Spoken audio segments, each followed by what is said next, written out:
Hello friends. तो चलो आज जानते हैं फ्रेंच रेवोल्यूशन क्लास 9 हिस्ट्री के चैप्टर फर्स्ट का फर्स्ट टॉपिक मतलब French society during the late 18th century इसके बारे में जानते हैं। So let's get started. सबसे पहले इन 1774 में लुइस 16 बॉर्बन फैमिली के फ्रांस के किंग बनते हैं जो ऑस्ट्रियन प्रिंसेस मैरी एंटोनियट से शादी कर लेते हैं। पर जब लुइस 16 किंग बनते हैं तो उन्हें एम्प्टी ट्रेजरी मिलती है जो कि बहुत सारे लंबे समय तक चलने वाले वॉर के कारण और उसके मेंटेनेंस में पैलेस ऑफ वर्सलिस के खर्च हो गए रहते हैं। फिर भी लुइस 16 ने 13 अमेरिकन कॉलोनीज को इंडिपेंडेंस दिलाने में ब्रिटेन से बहुत बड़ी मदद की, जिसके रिजल्ट में उनके 1 बिलियन लीवर्स और ऐड हो गए टू द डेप्ट which has already risen to more than 2 billion livres. जो लैंडर्स थे मतलब जो पैसे देते थे वो भी अपने लोन्स पे 10% इंटरेस्ट और बढ़ा दिए, क्रेडिट कर दिए। और सिर्फ वो ही नहीं बल्कि जितने भी government offices, universities, court, maintaining army, जितने भी पैसे लगते थे उसमें स्टेट्स ने भी टैक्सेस बढ़ा दिए। इसके चलते वो फ्रेंच सोसाइटी को नहीं सफिशिएंट नहीं हो पा रहा था उतने लोन्स एंड टैक्सेस पे करना, तो उन्होंने फ्रेंच सोसाइटी को 3 स्टेट्स में डिवाइड कर दिया एक लेट 18th सेंचुरी में।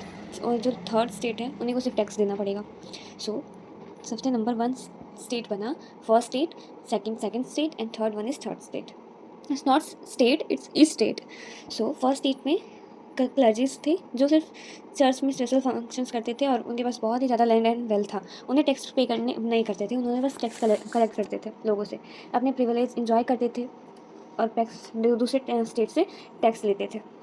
लेकिन एक और टर्म यहाँ पे आता है, जो चर्च टैक्स लीव करता था उसे तिथ कहते थे, जो पीजेंट्स देते थे जो उनके एग्रीकल्चर प्रोड्यूस का 1/10% को उसको कंप्राइज किया जाता था।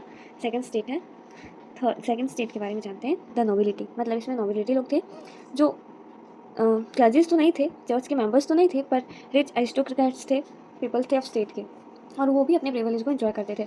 स्टेट्स को exemption from paying taxes to the state, मतलब वो भी टैक्स पे नहीं करते थे, वो अपने फ्यूडल प्रिविलेजेस यूज़ करते थे, एंजॉय करते थे, और जो पीजेंट से फ्यूडल ड्यूज कलेक्ट करते थे उसे भी एंजॉय करते थे। बट यहाँ पे जो सबसे बुरा हाल था वो था थर्ड स्टेट का।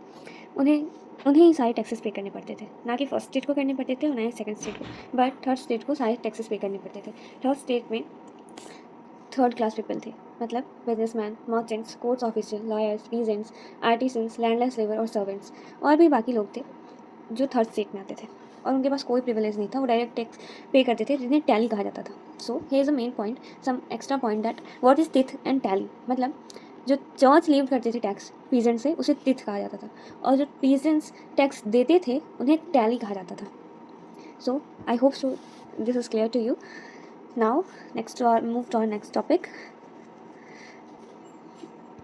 Peasant made up about 90% of the population of France.